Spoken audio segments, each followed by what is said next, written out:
आज की इस वीडियो में हम बात करने जा रहे हैं, यदि आप सर्विसमैन है, कोई सरकारी जॉब कर रहे हैं, चाहे आप सेंट्रल गवर्नमेंट का जॉब में है या फिर कोई स्टेट गवर्नमेंट का जॉब में है, तो ऐसे स्थिति में आप कोई बिजनेस नहीं कर सकते हैं। इसके बारे में क्या कानून कह रहा है, वही इस वीडियो में आपको हम बताने जा रहे हैं।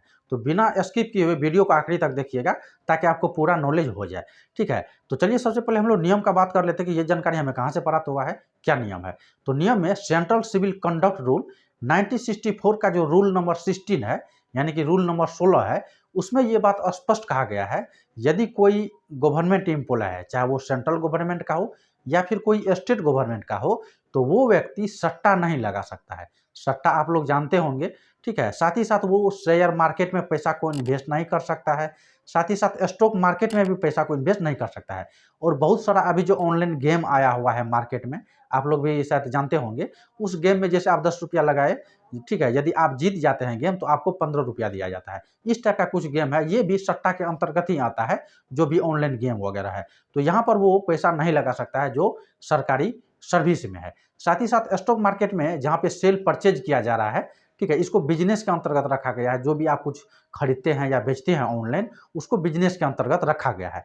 तो ऐसे स्थिति में यदि आप स्टॉक मार्केट से सेल परचेज कर रहे हैं, तो ये भी जो है आप नहीं कर सकते हैं। जैसे आप स्टॉक मार्केट के बारे में जानते होंगे, फ्यूचर ऑप्शन है या फिर इंट्राडे है या फिर क्रिप्टो करेंसी है या फिर कॉइन भी बहुत प्रकार का आ गया है, ठीक है। वो सब कोई भी कॉइन में आप इन्वेस्ट नहीं कर सकते हैं। साथ ही साथ आप लोग बेटिंग ऐप्स के बारे में जानते हैं, बहुत सारा ऐप जो है टीम बनाने का जो है ऑप्शन देता है। ये सब जो है ये बिजनेस के अंतर्गत आता है और ये सब जो है सट्टा के अंतर्गत आता है। तो ऐसे स्थिति में आप यहाँ पर पैसा नहीं लगा सकते हैं। साथ ही साथ यदि मान लीजिए आप गवर्नमेंट जॉब में है, ऐसे स्थिति में यदि आप ITR भरते हैं, इनकम टैक्स रिटर्न यदि आप फाइल कर रहे हैं, तो ऐसे स्थिति में आप ITR 1 वाला जो फॉर्म है वो फिल करते होंगे। लेकिन जो बिजनेसमैन है वो यदि ITR फाइल करता है तो उसको ITR 3 या 4 फॉर्म जो है वो फिल करना पड़ता है। तो ऐसे स्थिति में भी आप मुसीबत में पड़ सकते हैं।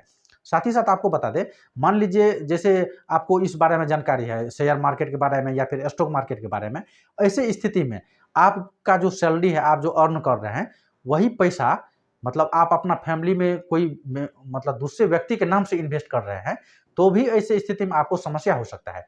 क्योंकि मान लीजिए बहुत व्यक्ति जैसे जॉब में है, आप एक लड़का है, ठीक है, आप शादीशुदा है, तो ऐसी स्थिति में आप जानकार हैं कि शेयर मार्केट में कैसा पैसा लगता है या फिर स्टॉक मार्केट में कैसे इन्वेस्ट होता है। तो ऐसी स्थिति में मान लीजिए यदि आप अपना वाइफ यानी कि आप अपना पत्नी के नाम से जो है मतलब पैसा को इन्वेस्ट करते हैं या फिर आप अपना बेटा या बेटी के नाम से इन्वेस्ट करते हैं, इसी के विपरीत यदि कोई लड़की मतलब सर्विस में है, वो अपना पति का जो है नाम से इन्वेस्ट कर रहा है, तो वहाँ पर भी काफ़ी दिक्कत हो सकता है। क्योंकि आपको जो मैंने आपको रूल बताया, इस रूल के अंतर्गत कोई भी सर्विसमैन जो है वो अपना बिहेव पे, उसके निगरानी में, उसके देख-रेख में कोई भी व्यक्ति, उसका फैमिली का भी कोई व्यक्ति इन्वेस्ट नहीं कर सकता है। लेकिन इसका एक अपवाद भी है।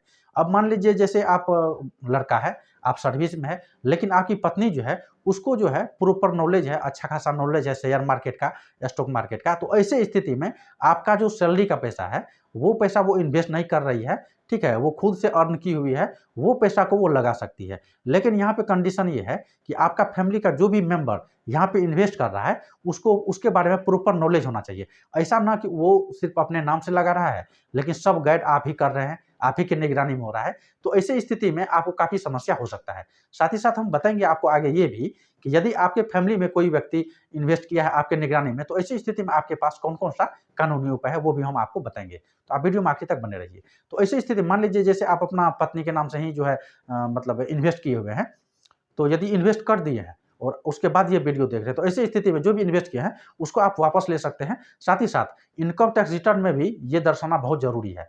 अब मान लीजिए यदि आपकी पत्नी के नाम से आप खुद इन्वेस्ट कर देंगे, ऐसी स्थिति में यदि इंक्वायरी हो जाएगा, ठीक है, तो ऐसी स्थिति में होगा ये कि आपकी पत्नी से जो है इस टाइप का जवाब सवाल पूछा जा सकता है कि शेयर मार्केट में कैसे पैसा लगाते हैं, कौन स्टॉक में पैसा लगाते हैं, काफ़ी सारा क्वेश्चन पूछा जा सकता है। तो आप जो है वहाँ पे आपका जॉब जो है वो खतरा में हो सकता है। तो इसलिए आपके बिहेव पे यदि कोई लगा रहा है आपका फैमिली में, तो ही आपको परेशानी हो सकता है। अब मान लीजिए यदि आपकी वाइफ़ इस क्षेत्र में अच्छे खासी मतलब नॉलेज रखती है, तो भी आपको कोई दिक्कत नहीं होने वाला है, तब वो पैसा लगा सकती है। ठीक है? यानी कि आपके बिहेव पे या आप जो पैसा अर्न कर रहे हैं गवर्नमेंट जॉब से, वो पैसा को आप डायरेक्ट इन्वेस्ट नहीं कर सकते हैं। यदि ऐसा करेंगे तो इंक्वायरी हो जाएगा, तो आप काफ़ी मुसीबत में फँस सकते हैं। और यदि आप ये सोचते हैं कि आप जो ये इन्वेस्ट करने जा रहे हैं, आप ये इन्वेस्ट बिल्कुल गुप्त रूप से करेंगे, किसी को नहीं बताएँगे, तो ऐसा नहीं होने वाला है। क्योंकि आप लोग को पता होगा कि आपका पैन कार्ड और आपका आधार कार्ड ये आपस में दोनों लिंक है।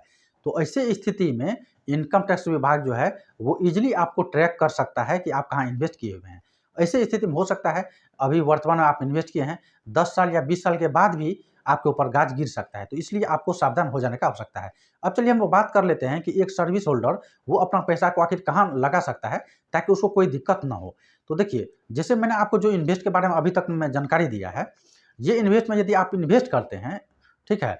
और आप यदि मतलब आपको नोटिस आ जाता है इनकम टैक्स के द्वारा, और आप वहाँ पे ये बोलेंगे कि हमने फ्री टाइम में किया था या छुट्टी के टाइम किया था, तो भी ये नहीं चलने वाला है, क्योंकि गवर्नमेंट के द्वारा रूल बनाया गया है। साथ ही साथ इनकम टैक्स में ये भी प्रोविज़न है कि यदि कोई सर्विसमैन है, वो अपना पैसा को इन्वेस्ट करना चाहता है, तो उसे लॉन्ग टर्म में इन्वेस्ट करना है। तो इनकम टैक्स के मतलब रूल के अकॉर्डिंग लॉन्ग टर्म होता है 12 माह से ज़्यादा का समय।